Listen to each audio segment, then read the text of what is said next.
They were the nightmares of the First Age, fiery winged shadows that could melt armies, raise kingdoms, and break the will of the bravest warriors. Morgoth's ultimate weapons: Smaug, Glaurung, Uncolagon the Black.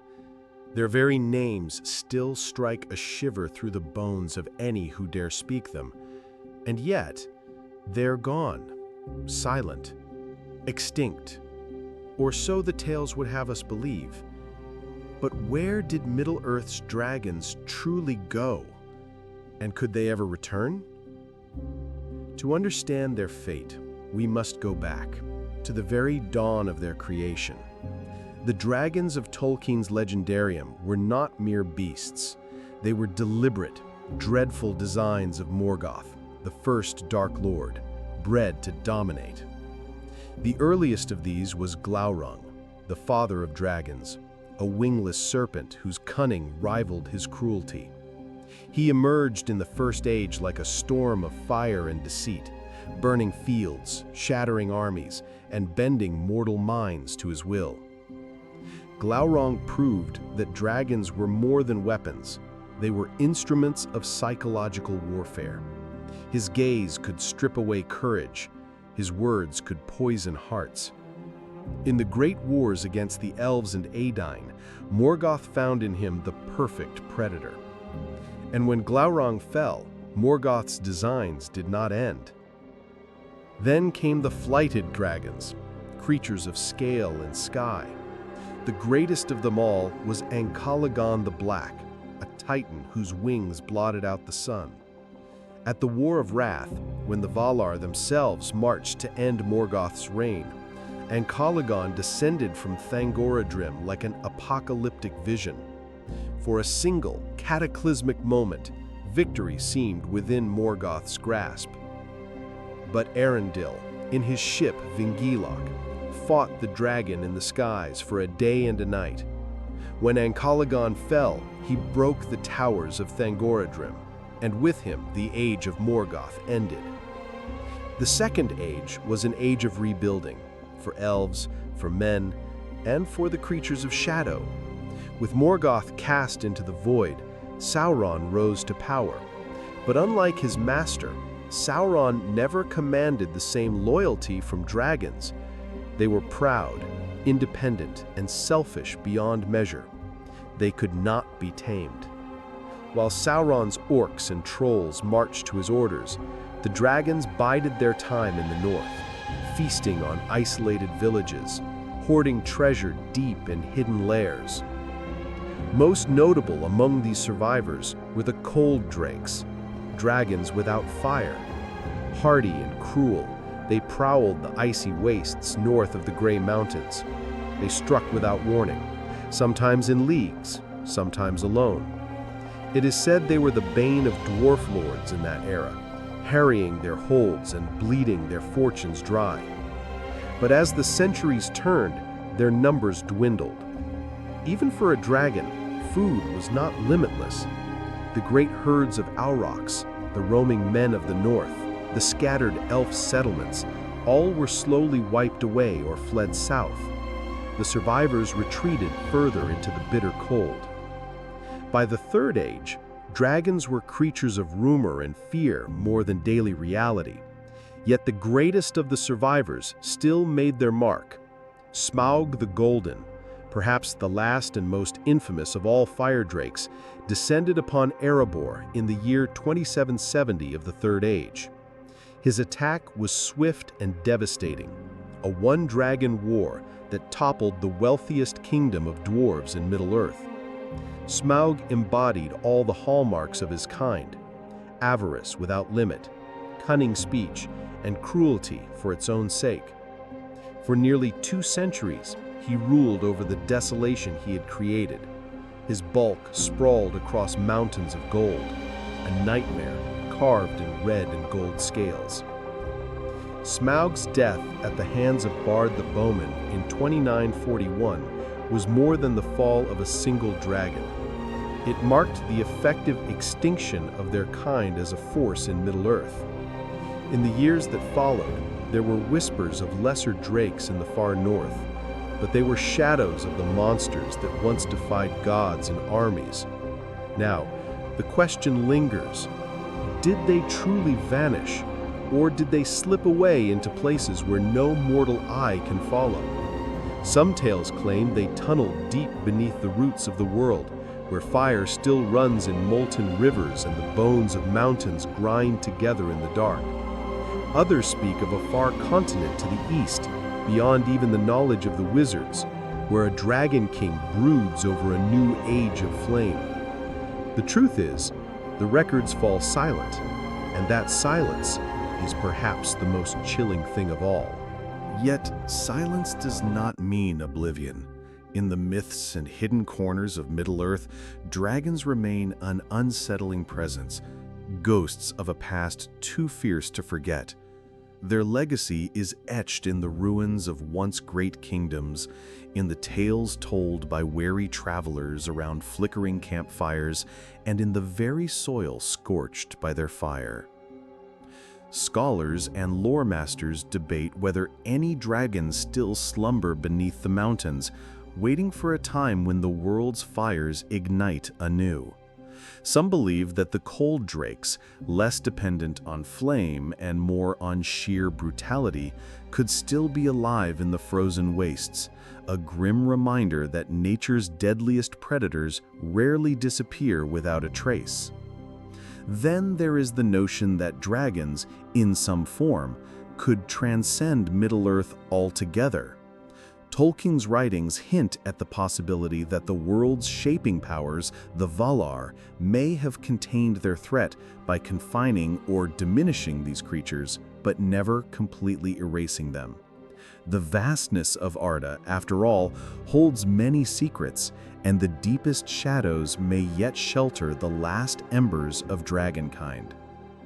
If dragons were to return, what would that mean for Middle-earth's delicate balance? Their very existence challenges the ambitions of men and elves alike, embodying the untamable forces of greed, destruction, and wild power. Would a new dragon rise to reclaim the skies, or would they remain eternal specters, monsters of legend and nightmare, rather than reality?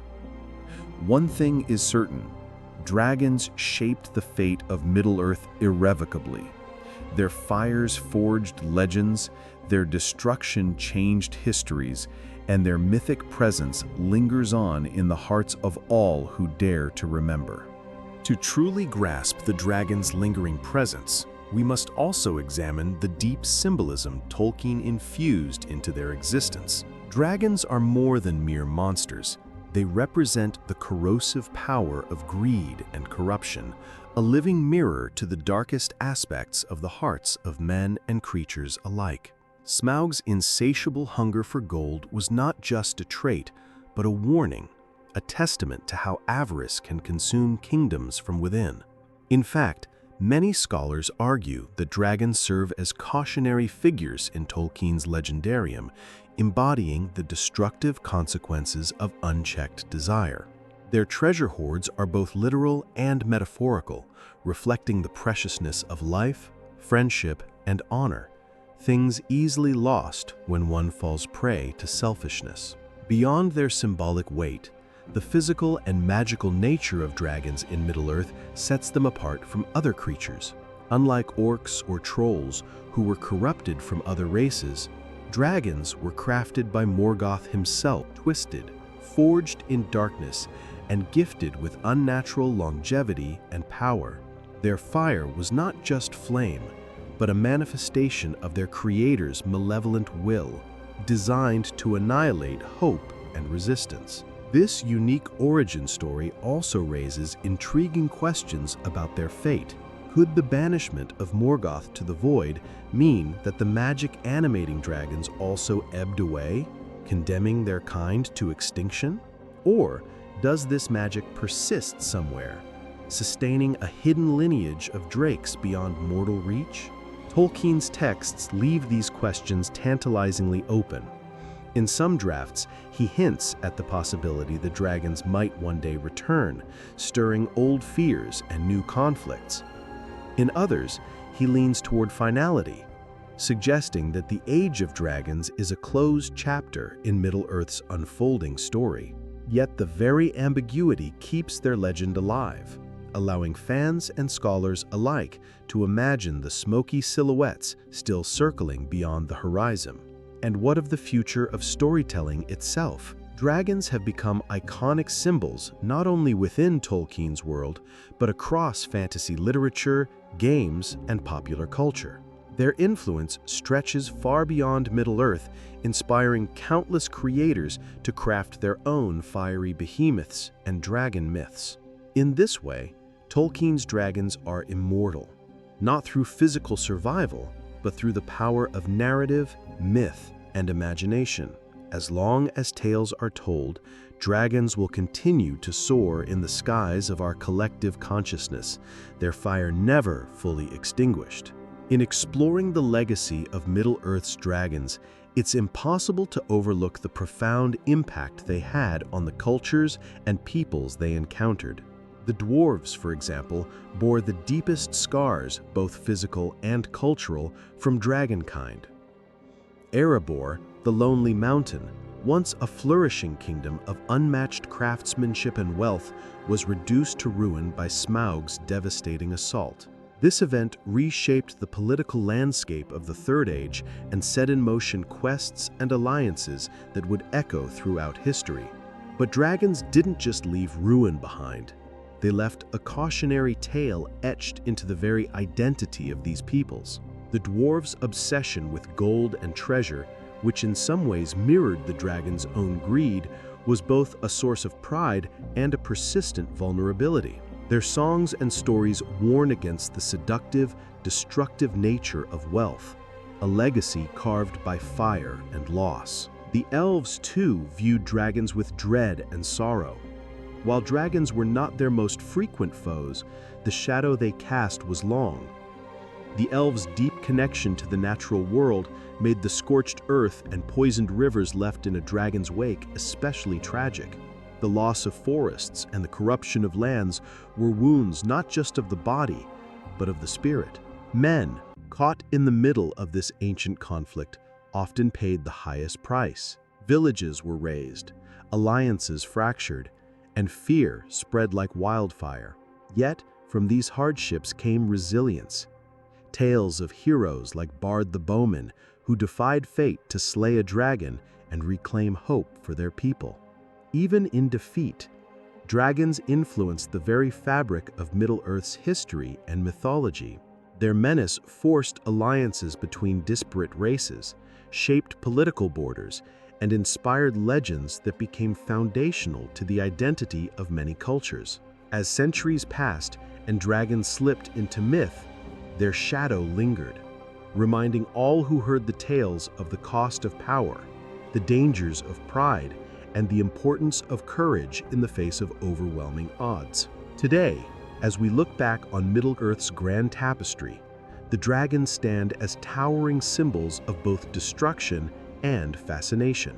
Their flames may have dimmed, but their stories blaze on, reminders of a world where ancient powers clashed and where the fate of entire civilizations hung in the balance. Whether hidden in forgotten caves or vanished beyond the known world, dragons challenge us to reckon with the shadows of our own nature.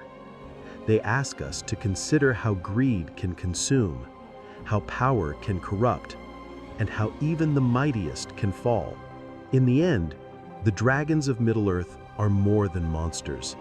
They are echoes of a deeper truth, one that speaks to the eternal struggle between darkness and light, fear and hope, ruin and renewal. So, where are Middle-earth's dragons now? Perhaps they sleep beneath the mountains, their fires waiting to ignite once more. Or perhaps they exist only in the stories we tell, the legends we pass down, and the dreams that stir in the hearts of those who dare to imagine. Whatever the truth, their legacy endures. And as long as tales are told, dragons will never truly be gone. If you enjoyed this story, make sure to share and subscribe. Until next time, thank you for watching.